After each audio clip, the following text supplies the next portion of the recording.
Hey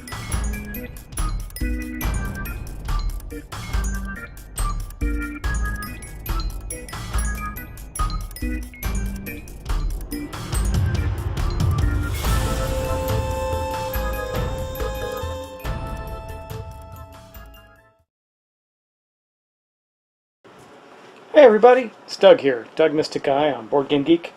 Man, I've been in Kickstarter heaven the last couple weeks. I've only gotten two of my Kickstarters, which I stopped investing in Kickstarter for a while just because I've noticed that some of the games that I've gotten are already online in retail now. I get more stuff as a backer and all that, but I've also waited an extremely long time for some of them, like Cthulhu Wars and the second wave of Myths, which I did finally get. Still don't have even the base game of Cthulhu Wars. But that's not what we're here to talk about right now. What we're here to talk about right now is what I did just get, and I'm going to show you a whole bunch of stuff. So, it is Arcadia Quest, another Cool Mini or Not game. I've had really good luck with Kickstarters with them, except for Dogs of War, which is one of the ones that's out for retail before I got my copy. I don't like that. That's just not cool. If I'm going to invest in wait a year, I should get it before retail stores are selling it to everybody else. But anyway, I do like their stuff, and this is no exception. This is phenomenal. So this is the main box of the game, as you can see, in true Cool Mini or Not style. It is a massive box. We'll get into that in a moment, but I also wanted to show you what else there was. This is the Guildmaster Arena, or Arcadia Quest Guildmaster box, which has all the expansion heroes and stuff in it. And that's not all. I didn't get every single thing in the Kickstarter, but I did get the Beyond the Grave expansion, which is pretty awesome. And I got one of the extra characters, the what's her name, Alicia, the Medusa. So I got her as well, and that's her miniature. And she has a card in there as well, but not going to open that right now. Man, this is like true in Zombicide style. You know, one of the things I like best about Zombicide is not necessarily the game's fun to play, but all the variety you get within the game. And this is turning out to be no exception. So let's dig into the main box right now. So I'm going to pull this big old lid off. Let's see here. Boom. And by the way, the art, I mean, I don't know if you like the style of art, you know, chibi or whatever it is. It's pretty cool, I think. And so what do we got in the game? We got the campaign book, which has a lot of all the campaigns in it, maps. Remember, this is a competitive game for, I believe, 2 to 4 people. I'll put it on the show notes as well.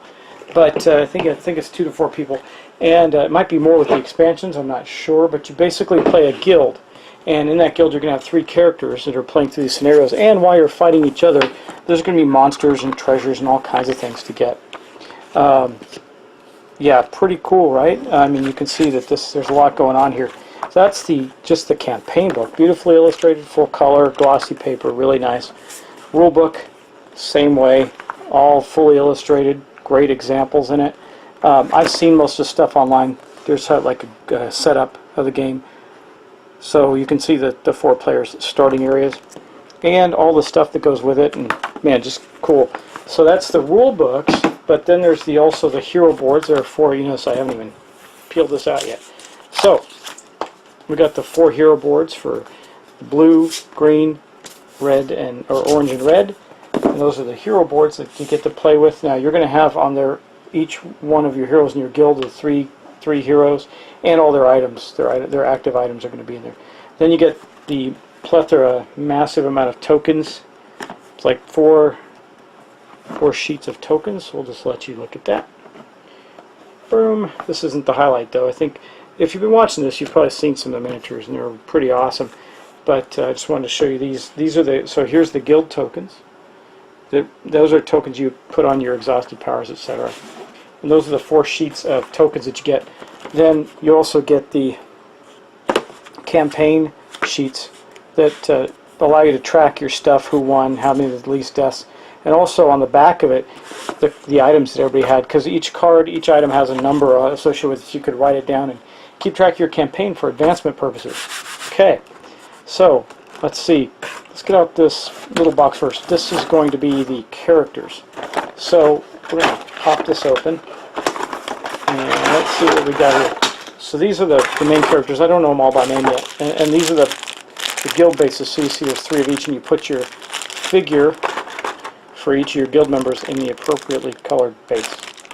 And so these are the characters from the base game. I'll get a little closer, let you see some of those. Make sure they're nice and crisp. Picture. Really good stuff. I mean, look at the detail on these. Absolutely outstanding. Really cool. Now, you gotta like the art style. So a lot of people aren't a fan of it, but I think the figures are really well done and fit the gameplay quite a bit. I mean, look at this guy, he's cool. Yeah, big heads and all that stuff, but still, awesome miniatures.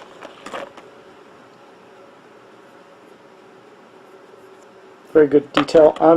You know, it's interesting. I haven't painted miniatures in a long time, but this and Myth and soon to be in my hands, hopefully, Shadows of Brimstone are games that I think I actually ordered the paint sets for Shadows of Brimstone. Don't know why. I probably could have got the paints cheaper somewhere else, but it seemed like a good deal. Anyway, with this, I may actually try my hand at painting these as well, but we'll see. I'm gonna unbox. I'm gonna put the figures back in the box, and I'm gonna go on to the next piece right now. So the infamous Simon Brown box of miniatures, and this is going to be the monsters. There might be a couple of characters here, but I think it's the monsters, mostly, if not all. And you will see that there are a bunch of them as well. Here's the first tray. Looks like orcs and goblins. There's a goblin archer. Pretty nice. Orc, I think they're called marauders. That's the first tray. It has basically those guys in it, and then we're going to pop the second tray up, and this side now has some of the big baddies in there. Also has these fine young ladies in the whatever his name is. I read about him. I don't remember all the names though. As you can see, very cool. These witch-like enemies here, and the heroes are a lighter color model, and the villains, the enemies, are darker. So these are the big bad guys. This is the biggest, I think, the big bad villain from most of it. He's a chef, I believe. Anyway, if you want to see an example of a two-player game already done, go see Rodney and his son and watch it played. It's awesome. But they play. I know they fought against this guy. So there's that, and then here's one of the Hammer Beastmen. Really cool stuff. Anyway, you can see those. Those are the figures from the bad guys right there. And then we have, of course, in the bottom, the tiles. I won't bore you with each tile, but you can get an idea. They're good quality. I mean, they're thick, and they're nice and clear, clean, in their presentation. I like them a lot. And then we have the cards. These are the quest cards here, so we'll just pop these open. And of course, there's a tray specifically for these. So you got these quest cards that I'm having challenges opening. There we go. And see, these are the basic ones. Kill blue, meaning if you PvP, you kill one of the other player's characters. You only get that once during a game. Kill red, kill green, and kill orange. And then you got kill an orc captain, find the lost weapons. These are going to be based on the scenario you played. Kill the minotaur, king of the arena, close the gate, rescue the eagle. So there's all kinds of different things that you have to do. Kill one sister. So there you go. You kill one of the sisters. Aid the resistance. Kill Lord Fang. So on and so forth. And those are the quests that come in the base game.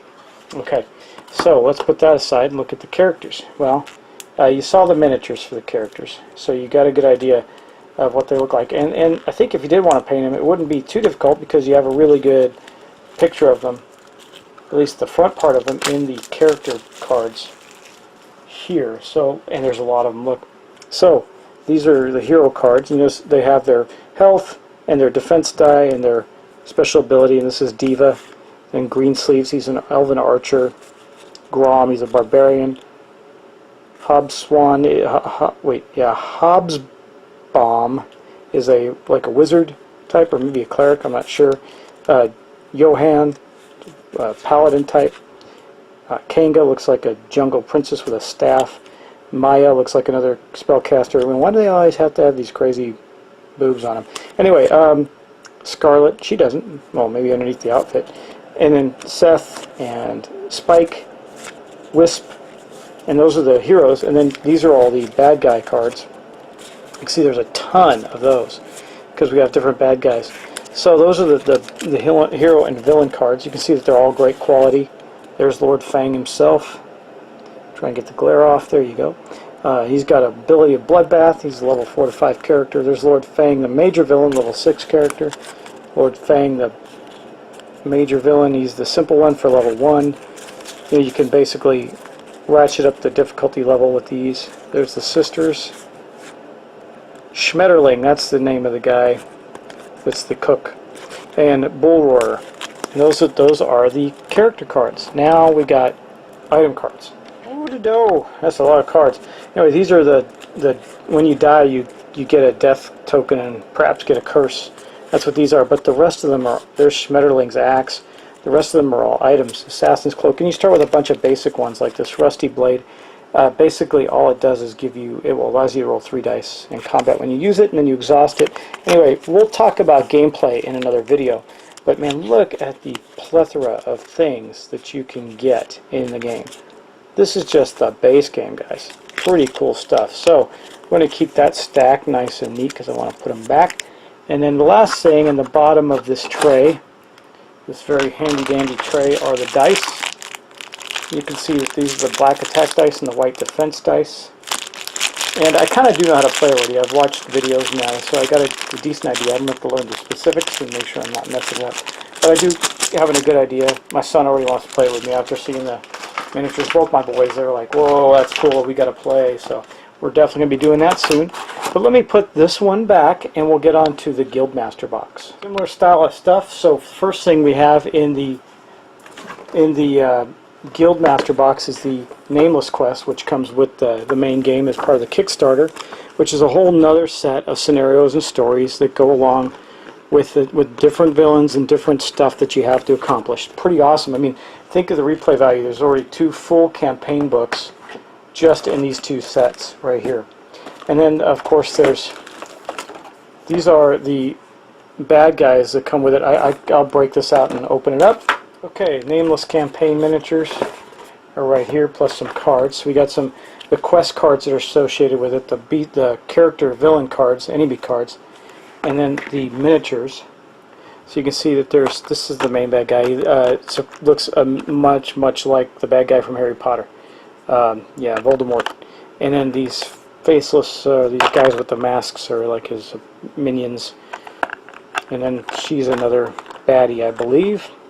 Anyway, that's just for the little Nameless campaign. And then you also do get the cards associated with them. So we'll take a look at those as well. Okay, so here are the quest cards. So kill, basically. Recover 2 clues and recover rare ingredients. So those are from the quests. They're specifically for the Nameless. And then there's the character cards that represent the bad guys. So this is the faceless characters. You see there's multiple ones of that based on their level. Several of them. Then there's the Heartless, who's a minor villain. There's multiples of her based on her level. And then the Nameless major villain, who's just called the Nameless. And he's, or Voldemort, or whatever you want to call him. Anyway, he's got 4 levels too. I can call him Voldemort, the company can't. Anyway, those are the cards that come in that box. And then we'll move on to the next thing I'll show you, which I really like, is this is where all the plastic bits came. So we got these little plastic wound hearts that you can put on your guild guys. Instead of paper money, there's plastic, really cool looking money that's emblazoned with the game logo. These are the curse, whatever, when you die tokens that you get. The little skulls. Pretty cool. And then you get, instead of just having you do have to use the other tokens too, but these are the guild markers that you can use in the game as well. So you can see like they represent specifically the guild that you're in.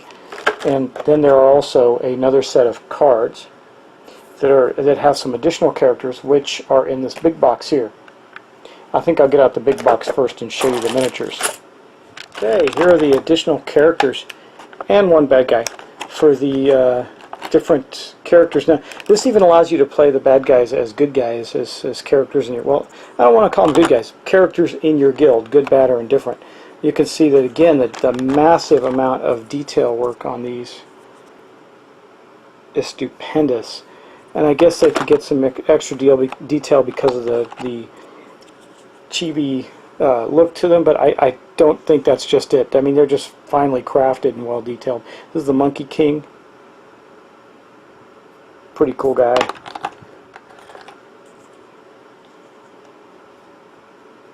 Just let you look at a few of these. He's pretty neat. And then of course there you can also play, I think he's called Chochoko or something like that, but he's basically Cthulhu. You can play him as part of your guild or as a bad guy. And then also you can, there's a, I think this is, I don't know if this is just an extra bad guy or they actually, we'll look at the cards and see if there's actually an orc character to play. But based on the color of that orc, I would say you get to play him. And here's the, I think the female version of the Monkey King. Monkey Queen, I guess. Anyway, I don't know what all of them are specifically, but we'll take a look in more detail at them as we play. And then here's some more characters. Anyway, those are the characters for that. So let's take a look at the cards that are associated with those. So here's Chulu as a villain. And then we can go on here and find Chulu as a character with Mind Assault ability. So you can see there's the Monkey King right there. I'll try and get the glare off for you. The Monkey Queen, and Black Newt, all with unique abilities. Hitch, who is David Bowie from the old movie. Pluck, Victor, pretty cool, right? Montoya, basically you get the idea. Lots of characters. Morgan. Koba, Bowie, the bow. So you can play a Goblin Archer as a character, and Sting, who's a big orc, and so on and so forth. And there's Lord Fang as a character. Anyway, you get the idea. And then last but not least in that box are also some, I don't know what the purpose of having the specifically colored attack dice are for the guilds. I don't know if it's just a nice to have or if they're employed in some special way. I'll have to read about that. But that is basically the Guildmaster box. Now on to the Beyond the Grave expansion, which by the way is not a much smaller box than the main box, but it's got less stuff in it, but it's still a pretty good sized box. But let's see what's in here. So you got the Beyond the Grave campaign sheet, another set of tiles. We'll bust these ones open and take a look at them. Okay, so you can see that these have a graveyard, some more town, looks like. These are usually the areas where your guild will come in, but it's different based on the scenario. Looks like a wizard's laboratory. I mean, look at that. That's really nicely done. Some more town tiles. Looks like the entrance into probably here, I would guess. And those are the 4 tiles that come with the expansion. And then, of course, you get another Beyond the Graves campaign book. I mean, look at this book is 31 pages. Now, it does talk in great detail about some of the creatures that are in the campaign, but you can see there it just gives you that much more stuff to do. It's pretty amazing. Anyway, pretty exciting stuff. Let's break into the miniatures now. Wow, these guys are cool looking. Check out these skellies. Pretty sweet. I like that one a lot. And then you got some other bad guys. I don't know what they all are yet. I think this is a Frankenstein. And then some undead goblins, it looks like. Yeah, and some, I don't know, witches or, I don't know, undead things. More undead things. And a necromancer in his Igor or something like that. Anyway, that's the one box of them. So there's one more which has 2 more heroes to play, specifically that come with this campaign. And the big baddies. I mean, look at this guy. He's not only huge, but he's super cool looking. What an awesome miniature. And then this is the big Frankenstein one. He's not on a base though. I don't know if that matters. Let me see. Yeah, he doesn't stand up. I wonder where his base is. Hopefully it's in another box or something. We'll find it. But that's Frankenstein. Pretty cool. And those are the miniatures that come in the expansion box. Let me look for his base. I just want to let you know if it's there or not. Well, I didn't see anything in the box, so we're going to have to poke around a little bit more. Maybe I missed it. But he does not stand up on his own. I did notice. He will fall over, so we're going to have to find a base for him. If I can't find one, get one from the company, I'll find one that I can put him on so we can use him. I mean, he is very cool looking, but just missing the base. So, and then there's the same cards, the character cards and the enemy cards and the quest cards. So, and then of course in this one though there are many more items that are specific to this campaign and specific campaign cards. So basically, guys, I don't want to make this too long a video. The other thing that I have is I did get one extra figure of this character here, and that's it. That's going to be my unboxing. I'm not a big unboxing fan, which I've said before, but this was just too much cool stuff to pass up. Anyway, that is for those of you that are still waiting for yours, that is Arcadia Quest, the Kickstarter edition. I don't remember exactly what level I bought, but you can guess by the amount of stuff I have. It wasn't the basic one. And I did add in the Nameless, or the Beyond the Grave expansion. So thanks a lot for watching.